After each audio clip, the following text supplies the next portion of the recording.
10th standard 10वीं कक्षा। नमस्ते छात्रों, आज हमें 10वीं कक्षा के लिए फर्स्ट रिवीजन टेस्ट के लिए रिवीजन करने वाले हैं। रिवीजन में लेसन 14 होता है, जीवन और शिक्षण।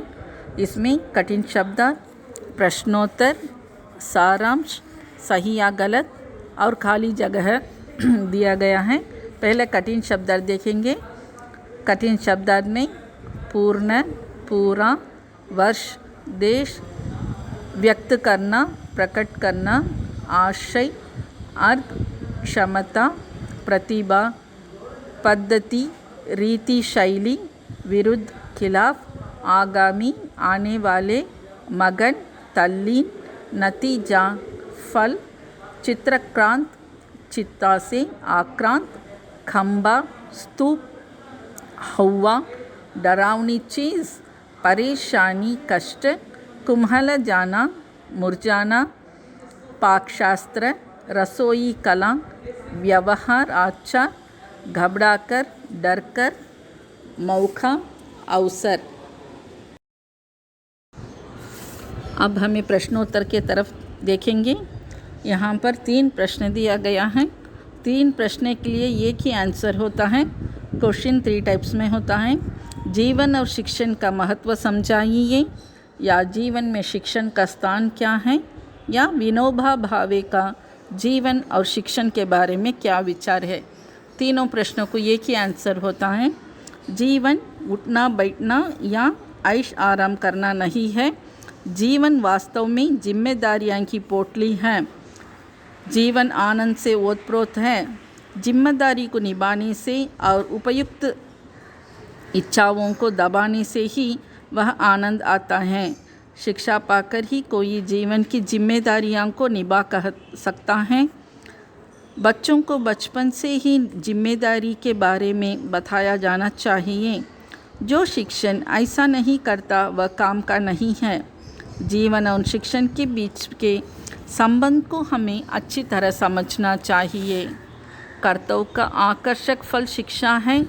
बीमार माँ की सेवा करने से शिक्षा मिलती है, मगर मुझे शिक्षा मिलेगी ऐसा सोचकर माँ की सेवा करना गलत है। शिक्षण में परीक्षण को भी स्थान देना चाहिए। धंधा समझकर नहीं, परीक्षण को शिक्षा समझकर शिक्षण में स्थान देना चाहिए। जीवन को केंद्र बनाकर उसके आसपास आवश्यकता अनुसार सारी शिक्षण की रचना करनी चाहिए। बच्चे ठोकरें खाते भी सही स्वावलंबी हो जाएं, ऐसा शिक्षा ही वास्तव में शिक्षा है। अनुभव से शून्य शिक्षण से कोई लाभ नहीं है। सेकेंड क्वेश्चन होता है, महात्मा गांधी के सिद्धांतों पर टिप्पणी लिखिए। महात्मा गांधी ने सुखमय जीवन के लिए कुछ सिद्धांत बनाए हैं।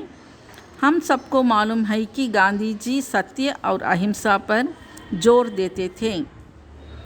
इन्हीं को अस्त्र बनाकर गांधी जी ने अंग्रेज़ों से लड़ाई लड़ी। सत्य बोलने से मन शांत रहता है। अहिंसा का पालन करने से दुनिया में युद्ध का अंत हो जाता है। गांधी जी ने प्रेम के बारे में भी कहा है, जहाँ अहिंसा है वहाँ प्रेम अपने आप विराजता है। ये तीनों बातें पूरे समाज के जीवन को सुखमय रखने के लिए, अलग अलग व्यक्ति के जीवन को आनंदमय बना रखने के लिए गांधी जी ने असंग्रह का सिद्धांत बताया है। ज़रूरत से ज़्यादा रखने से आफत आसमान से आ फटकती है। असंग्रह सिद्धांत को अपनाने से हर व्यक्ति आनंद रहता है। दूसरों को सुंदर चीज़ों पर, कीमती चीज़ें पर हमें मोह होता है। हम किसी भी तरह उसे लेना चाहते हैं, छल से भी सही, बल से भी सही। इससे हमारा आनंद नष्ट होता है। इसलिए गांधी जी ने हमें अष्टई का सिद्धांत पढ़ाया है। नेक्स्ट क्वेश्चन होता है, विनोबा के अनुसार वर्तमान शिक्षा कैसी होनी चाहिए। विनोबा जी मानते हैं कि आज की शिक्षा पद्धति विचित्र पद्धति हो गई है, इसमें सुधार लाना चाहिए। आज बच्चा 15 साल पढ़ता है जब तक पढ़ता है गैर जिम्मेदार रहता है। जब पढ़ाई ख़त्म होती है अगले ही दिन वह जिम्मेदारी का समुद्र में कूद पड़ता है। ऐसा न होकर बचपन से ही बच्चों को जिम्मेदारी की शिक्षा भी देनी चाहिए। स्कूल में छात्र जो पढ़ते हैं वह मात्र सिद्धांत है। यह अनुभव शून्य शिक्षा है। अंधा खंबे से टकराता है मगर आँख वाला नहीं टकराता। अशिक्षित गैर जिम्मेदार होगा तो ठीक है मगर शिक्षित भी गैर जिम्मेदार निकलता है। यही आज की शिक्षा का दोष है। बच्चों को खेत में काम करने देना चाहिए। उसमें सवाल पैदा होगा तो विज्ञान जवाब देगा। यही सच्चा शिक्षण है। आज की शिक्षा को ऐसा होना चाहिए, शिक्षा कर्तव्य का फल है। जो कोई कर्तव्य करता है उसे जाने अनजाने वह मिलता ही नहीं, जो मिलता भी होता है। आज के लड़कों को भी शिक्षा इसी तरह मिलनी चाहिए। जीवन उपयोगी परिश्रम को शिक्षा में स्थान मिलना चाहिए। शिक्षा समझकर परिश्रम को स्थान देना चाहिए, रुपये कमाने की दृष्टि से नहीं। ऐसी शिक्षा दी जाएगी तो जीवन की जिम्मेदारी अचानक आ पड़ने से उत्पन्न होने वाले कठिनाई पैदा ना होगी। अनजाने शिक्षा मिलती रहेगी, सीखने की इच्छा कभी नहीं घटेगी, प्रवृत्ति निष्काम कर्म की ओर रहेगी। 6वां क्वेश्चन है, विनोबा के जीवन दर्शन पर 5 वाक्य लिखिए। विनोबा जीवन को आनंद मिश्रित जिम्मेदारी मानते हैं। मुर्गा मोती को छोड़ देता है और ज्वार के धान को चुनता है और चुगता है। मुर्गी से यह पाठ सीखेंगे तो जीवन आनंदमय होगा। जिम्मेदारी से भरी शिक्षा के चुनकर जिम्मेदारी से खाली शिक्षा को छोड़ देना चाहिए। बच्चों को कर्तव्य की शिक्षा देनी चाहिए मगर इसमें फल को प्रधानता नहीं देनी चाहिए। माँ की सेवा करने से कुछ शिक्षा मिलती है मगर इस शिक्षा समझकर नहीं, कर्तव्य मानकर करना चाहिए। ईमानदारी से पेट भरना ही सही है। मनु ने कहा है कि जो आर्थिक दृष्टि से पवित्र है वही पवित्र है। भोजन को उदर की पूर्ति समझना नहीं चाहिए। लोगों की सेवा के लिए शक्ति पाने के लिए ही भोजन है, ऐसा सोचना चाहिए। चलो अब पाठ का सारांश देखेंगे। पाठ क्या है? जीवन और शिक्षण। आतर होते हैं संत विनोबा भावे। लेखक परिचय। जीवन और शिक्षण नामक लेख संत विनोबा का लेख है। आप एक नैष्ठिक ब्रह्मचारी, प्रखर विद्वान और कर्मठ समाज सेवी रहे। आपने भूदान यज्ञ चलाकर अमीरों से जमीन दान में लेकर गरीब किसानों को दी थी। आप गांधी जी के शिष्य थे। विनोबा जी के विचार, वाणी और आचार की एक रूपता ने उनको संत बना दिया। जीवन वास्तव में उठना बैठना या ऐश आराम करना नहीं है। जीवन जिम्मेदारी की पोटली है। जीवन आनंद से ओतप्रोत है। जिम्मेदारी के निभाने से और अनुपयुक्त इच्छाओं को दबाने से ही वह आनंद आता है। आज का शिक्षा पाकर ही कोई जीवन की जिम्मेदारियां निभा सकता है। आज का शिक्षण बच्चों को जिम्मेदारी के बारे में बताया नहीं जाता। आज 15-20 वर्षों तक बालक शिक्षण पाते हैं।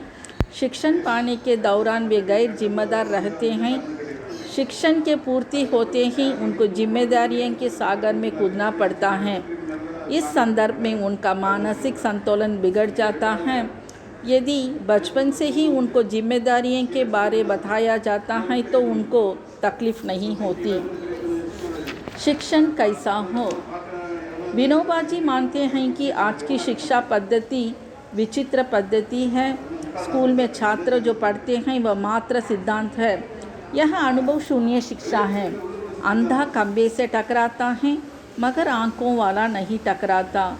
अशिक्षित गैर जिम्मेदार होगा तो ठीक है मगर शिक्षित भी गैर जिम्मेदार निकलता है। यही आज की शिक्षा का दोष है। बच्चों को खेत में काम करना देना चाहिए। उसमें सवाल पैदा होगा तो विज्ञान जवाब देगा। आज की शिक्षा को ऐसा होना चाहिए। शिक्षा कर्तव्य का फल है। जो कोई कर्तव्य करता है उसे जाने अनजाने वह फल मिल जाता है। आज के लड़कों को भी शिक्षा इसी तरह मिलनी चाहिए। जीवन उपयोगी परिश्रम को शिक्षा के स्थान में मिलना चाहिए। शिक्षा समझकर परिश्रम को स्थान देना चाहिए, रुपये कमाने की दृष्टि से नहीं। ऐसी शिक्षा दी जाएगी तो जीवन में जिम्मेदारी अचानक आ पड़ने से उत्पन्न होने वाली कठिनाई पैदा होगी। विशेषता लोग बच्चों को उनकी जिम्मेदारियों के संबंध में कुछ नहीं कहते। वह सोचते हैं कि बच्चों को जिम्मेदारियों के बारे में बताने से उनका मन कुम्हला जाएगा। लेकिन जो बच्चे जिम्मेदारियों के साथ बड़े होते हैं वे ही अच्छे नागरिक बनते हैं। विनोबा जी का यह कथन नितांत सत्य है। अब हमें सही या गलत उसके बारे में देखेंगे। विनोबा जी की विचार वाणी आचार की एक रूपकता संत प्रमाणित करती हैं। सही, जिंदगी की जिम्मेदारी कोई निरी मौत नहीं है। सही, अनुभव के अभाव में यह सारा हुआ है। सही, जीवन और मरण दोनों आनंद की वस्तु होनी चाहिए। सही, प्राथमिक महत्व के जीवन उपयोगी परिश्रम को शिक्षा में स्थान मिलना चाहिए। सही, भगवान ने अर्जुन से कुरुक्षेत्र में भगवद गीता कही। सही, जिंदगी की जिम्मेदारी कोई निरी मौत है। गलत, जिंदगी की जिम्मेदारी कोई डरावनी चीज़ नहीं है। सही, शिक्षा कर्तव्य कर्म का आकर्षक फल नहीं है। खाली जगह भरिए। जीवन और शिक्षण निबंध समाज को आत्म परीक्षण करने के लिए बाध्य करता है। आज की आवाज़ में थोड़ी चिंता भी झलकती। शिक्षा कर्तव्य कर्म का आनुषंगिक फल है। क्या समझ में आता है छात्रों? इसे ध्यान से पढ़ लेना। ये पहला रिवीजन टेस्ट के लिए होने वाला लेसन 14 का रिवीजन है। ध्यान से पढ़ो और परीक्षा के लिए तैयार हो जाना। धन्यवाद।